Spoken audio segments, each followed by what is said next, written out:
How race affects me. First off, I came from a predominantly white high school in a small town with only a handful of different nationalities and ethnicities.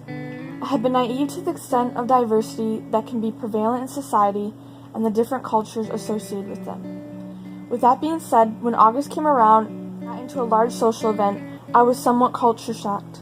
In this instance, I would consider them a minority as opposed to usually feeling like the majority. People say that racism does not exist in the present day.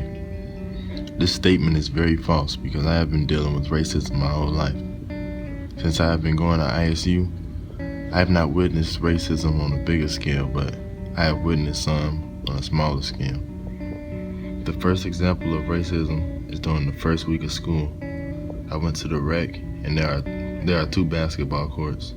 There were white kids playing on one side and black kids playing on the other side.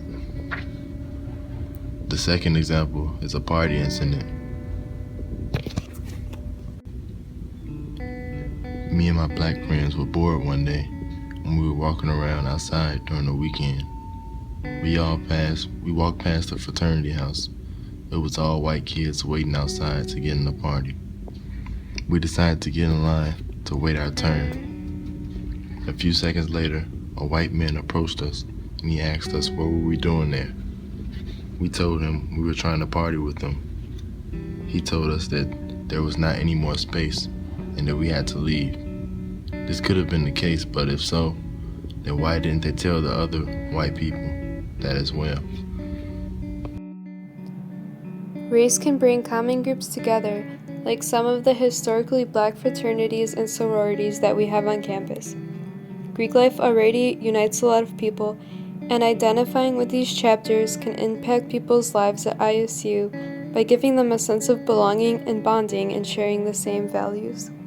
Different things I have noticed on campus through different events, walking around, or just regular social interactions are the way people can be treated differently by the way they talk or dress. A common trend I have seen at ISU is the way people categorize a way of speech and clothing with race. I have seen and heard people say the words, "Oh, you're trying to act white," or "Oh, you sound black," when this isn't really possible. I've noticed that black people have the connotation of using a lot of slang when they talk, where whites have the connotation of using proper grammar. On a few occasions when a white person uses a lot of slang, I have heard them being accused of trying to act black, and vice versa when a black person talks in proper grammar. I have also seen this with the way people dress. Black males have the connotation to wear saggy-looking jeans and long baggy shirts, where white males have the connotation to wear items like polos. On a few occasions when I have seen black males wear nice polos and clean-cut pants, I have heard them being accused for trying to dress white, as well as white guys who wear baggy-looking clothes trying to dress black. When it comes to clothing, I have seen this happen more towards males than females. ISU is a place where you can meet people of many different races, and we're supposed to embrace that diversity, but I think it's an uncomfortable subject for people to still talk about.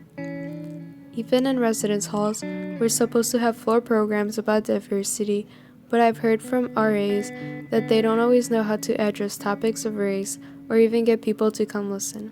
If we could overcome the hesitance we have with the subject, it could definitely change how we communicate with each other in a positive way.